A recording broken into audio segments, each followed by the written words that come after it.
നമസ്കാരം. ഇന്ന് നമ്മളിട്ട് പഴയ പക്ഷെ ഒട്ടും പഴഞ്ചനല്ലാത്ത ഒരു അറിവിന്റെ ലോകത്തേക്കാണ് പോകുന്നത്. യുഗഋഷി പണ്ഡിറ്റ് ശ്രീറാം ശർമ്മ ആചാര്യജിയുടെ ഹിന്ദി അഖണ്ഡ ജ്യോതി എന്ന പ്രസിദ്ധീകരണത്തിന്റെ 1951 മാർച്ച് ലക്കത്തിലെ പ്രധാന ആശയങ്ങളാണ് നമ്മളിന്ന് ചർച്ച ചെയ്യുന്നത്. അഖണ്ഡ ജ്യോതി എന്ന് പറഞ്ഞാൽ കെടാവിളക്ക് എന്നാണ് അർത്ഥം. ഓരോരുത്തരുടെയും ഉള്ളിൽ അറിവിന്റെ വെളിച്ചം തെളിയിക്കുക എന്നതായിരുന്നു ഇതിന്റെ ലക്ഷ്യം. അപ്പോൾ നമുക്ക് ആ വെളിച്ചത്തിൽ നിന്ന് ചില കാര്യങ്ങൾ മനസ്സിലാക്കാം. ഈ കവർ ഒന്ന് നോക്കിയേ. 70 വർഷങ്ങൾക്ക് മുൻപുള്ളതാണ്. കാലം ഇതിന്റെ പേപ്പറുകളെ മഞ്ഞ നിറമാക്കിയിട്ടുണ്ടാവാം. പക്ഷേ ഇതിനകത്തുള്ള ആശയങ്ങൾക്ക് ഇപ്പോഴും ഒരു ചെറുപ്പമുണ്ട്. ഇന്ത്യയ്ക്ക് സ്വാതന്ത്ര്യം കിട്ടിയിട്ട് അധികകാലമാവാത്തൊരു സമയത്താണ് ഇതൊക്കെ എഴുതപ്പെട്ടത്. അന്നാളുകൾ ഒരു പുതിയ ദിശ തേടി നടക്കുമായിരുന്നു. അന്നവർ നേരിട്ട പ്രശ്നങ്ങൾക്കുള്ള മറുപടിയായിരുന്നു ഈ വാക്കുകൾ. അതിൽ അത്ഭുതം എന്താണെന്ന് വെച്ചാൽ ആ ജ്ഞാനം ഇന്നത്തെ നമ്മുടെ തിരക്കുപിടിച്ച ജീവിതത്തിലും ഒരുപോലെ പ്രസക്തമാണ്. നമുക്ക് ഈ ഒരു വാചകത്തിൽ നിന്ന് തന്നെ തുടങ്ങാം. എന്നിലുള്ള അതേ ജീവശക്തി എല്ലായിടത്തും എല്ലാ ജീവജാലങ്ങളിലും വ്യാപിച്ചിരിക്കുന്നു. എന്തൊരു ശക്തമായ ചിന്തയാണല്ലേ ഇത്! ഈ മാസികയുടെ മൊത്തം തത്വചിന്തയുടെ ഒരു ആണിക്കല്ലെന്ന് വേണമെങ്കിൽ ഇതിനെ പറയാം. ഇത് വെറുമൊരു ഭംഗിയുള്ള വാക്കല്ല, മറിച്ച് ഒരു വലിയ സത്യമാണ്. നമ്മൾ ആരും ഈ ലോകത്ത് ഒറ്റയ്ക്കല്ല, നമ്മളെല്ലാവരും ഒരേ ഊർജ്ജത്തിന്റെ ഭാഗമാണ് എന്നൊരു തിരിച്ചറിവ്. ഈ ഒരൊറ്റ കാര്യം ശരിക്കും മനസ്സിലാക്കിയാൽ ലോകത്തോടുള്ള നമ്മുടെ കാഴ്ചപ്പാട് തന്നെ മാറും. ശരി, അപ്പൊ നമുക്ക് ആദ്യത്തെ പ്രധാന ആശയത്തിലേക്ക് കടക്കാം. ഉള്ളിലെ ജീവശക്തി. എന്താണ് ഈ ജീവശക്തി? അതെങ്ങനെയാണ് നമ്മളെയും ഈ പ്രപഞ്ചത്തെയും തമ്മിൽ കണക്ട് ചെയ്യുന്നത്?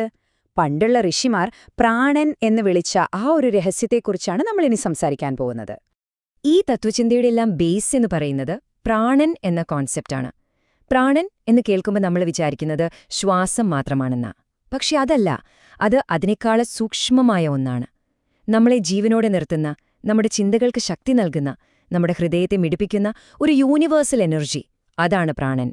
സൂര്യന്റെ വെളിച്ചത്തിലും നമ്മൾ കഴിക്കുന്ന ഭക്ഷണത്തിലും, എന്തിന് നമ്മൾ കുടിക്കുന്ന വെള്ളത്തിൽ പോലും ഈ പ്രാണനുണ്ട്. ഈ പ്രപഞ്ചത്തെ മുഴുവൻ ചലിപ്പിക്കുന്ന ആ കോസ്മിക് എനർജിയുടെ നമ്മുടെ ശരീരത്തിലുള്ളൊരു ചെറിയ രൂപമാണ് ഈ പ്രാണൻ.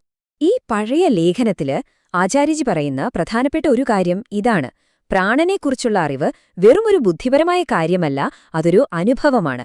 നമ്മുടെ ഓരോ കോശത്തിലും ഈ ജീവശക്തി തുടിക്കുന്നുണ്ടെന്ന് തിരിച്ചറിയുമ്പോൾ നമ്മുടെ ശരീരത്തോട് തന്നെ നമുക്കൊരു ബഹുമാനം തോന്നിത്തുടങ്ങും. നമ്മുടെ ചിന്തകളും വികാരങ്ങളും പ്രവൃത്തികളുമെല്ലാം ഈ പ്രാണന്റെ ഒഴുക്കിനെ സ്വാധീനിക്കുന്നുണ്ട്. അതുകൊണ്ട് നമ്മളെ തന്നെ മനസ്സിലാക്കാനുള്ള ആദ്യത്തെ സ്റ്റെപ്പ് എന്ന് പറയുന്നത് നമ്മുടെ ഉള്ളിലുള്ള ഈ ദൈവീകമായ ഊർജ്ജത്തെ തിരിച്ചറിയുക എന്നതാണ്. ഈ സാർവത്രിക ജീവശക്തിയെക്കുറിച്ചൊക്കെ നമ്മൾ മനസ്സിലാക്കി. പക്ഷെ അടുത്ത ചോദ്യം ഇതാണ്: ഈ അറിവ് വെച്ച് നമ്മുടെ ജീവിതത്തിൽ എങ്ങനെ വിജയിക്കാം? ഇവിടെയാണ് ആചാര്യജി വിജയത്തിന്റെ ശാസ്ത്രം എന്ന രസകരമായൊരു ആശയം മുന്നോട്ട് വയ്ക്കുന്നത്. ഇത് പുറത്തുള്ള സാഹചര്യങ്ങളെക്കുറിച്ചല്ല, മറിച്ച് നമ്മുടെ ഉള്ളിലുള്ള മനസ്സിനെയും ഊർജ്ജത്തെയും എങ്ങനെ കൺട്രോൾ ചെയ്യാം എന്നതിനെക്കുറിച്ചാണ്.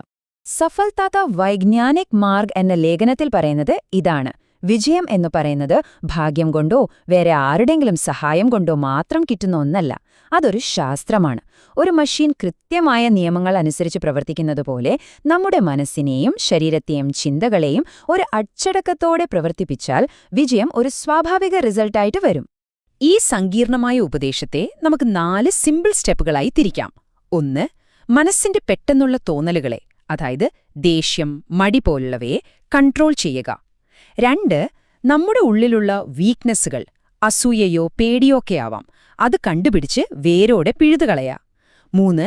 നമ്മുടെ ചിന്ത, വാക്ക്, പ്രവൃത്തി ഇവ 3ഉം ഒരേ ലൈനിൽ നല്ല ലക്ഷ്യങ്ങൾക്ക് വേണ്ടി കൊണ്ടുവരിക.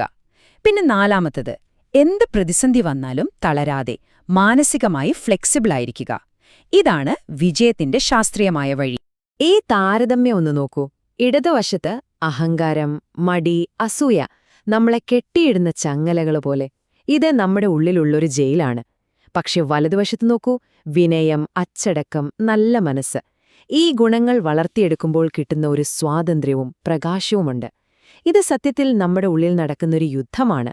ഈ യുദ്ധത്തിൽ ജയിക്കുന്നതാണ് യഥാർത്ഥ വിജയം. നമ്മൾ എത്രയൊക്കെ അച്ചടക്കത്തോടെ മുന്നോട്ടു പോയാലും ചില സമയങ്ങളിൽ തളർന്നു പോകും, അല്ലേ? ആ സമയത്ത് നമുക്ക് ഒരു വലിയ ശക്തിയുടെ സപ്പോർട്ട് ആവശ്യമായി വരും. ഇവിടെയാണ് ഈ തത്വചിന്തയുടെ അടുത്ത ഒരു തലം വരുന്നത്: വിശ്വാസത്തിന്റെയും ഭക്തിയുടെയും ശക്തി. നമ്മുടെ സ്വന്തം പരിശ്രമത്തോടൊപ്പം ഒരു വലിയ ശക്തിയിൽ ആശ്രയിക്കുന്നത് എങ്ങനെയാണ് നമ്മളെ സഹായിക്കുന്നതെന്ന് നോക്കാം. മഹാമായാഹി മാതാ എന്ന ലേഖനത്തില് ആചാര്യജി മാതാ അല്ലെങ്കിൽ ദിവ്യമാതാവ് എന്ന കോൺസെപ്റ്റ് പരിചയപ്പെടുത്തുന്നുണ്ട്.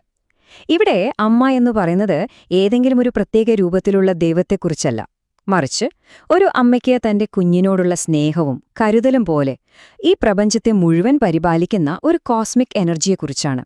ആ ശക്തിയോട് നമ്മൾ ഭക്തിയോടെ ചേരുമ്പോൾ നമുക്കൊരുതരം സുരക്ഷിതത്വവും പറഞ്ഞറിയിക്കാൻ പറ്റാത്ത ഒരു ശക്തിയും കിട്ടും. അപ്പോ ഈ ദിവ്യശക്തിയിൽ നിന്ന് നമുക്കെന്തൊക്കെയാണ് കിട്ടുന്നത്? ജീവിതത്തിലെ പ്രശ്നങ്ങളിൽ ശരിയായ വഴി കാണിച്ചു തരുന്ന അറിവ്, ദുഃഖങ്ങളിൽ നിന്ന് നമ്മളെ സംരക്ഷിക്കുന്ന ഒരു കവചം, നല്ല കാര്യങ്ങൾ ചെയ്യാൻ ഒരു ഇൻസ്പിറേഷൻ, ഈ കാണുന്ന എല്ലാത്തിനും പിന്നിലുള്ള ഊർജം, പിന്നെ എല്ലാത്തിനും ഉപരിയായി ഒരമ്മയുടെ നിരുപാധികമായ സ്നേഹം പോലൊരു സപ്പോർട്ട്. ആത്മീയമായ യാത്രയെന്ന് പറയുന്നത് സ്വന്തം കാര്യം നോക്കിയിരിക്കലല്ല. നമ്മുടെ ഉള്ളിലൊരു വെളിച്ചം കിട്ടിക്കഴിഞ്ഞാൽ അത് മറ്റുള്ളവർക്കും കൂടി പകർന്നു കൊടുക്കുമ്പോഴേ ആ യാത്രയ്ക്കൊരു അർത്ഥമുണ്ടാകൂ.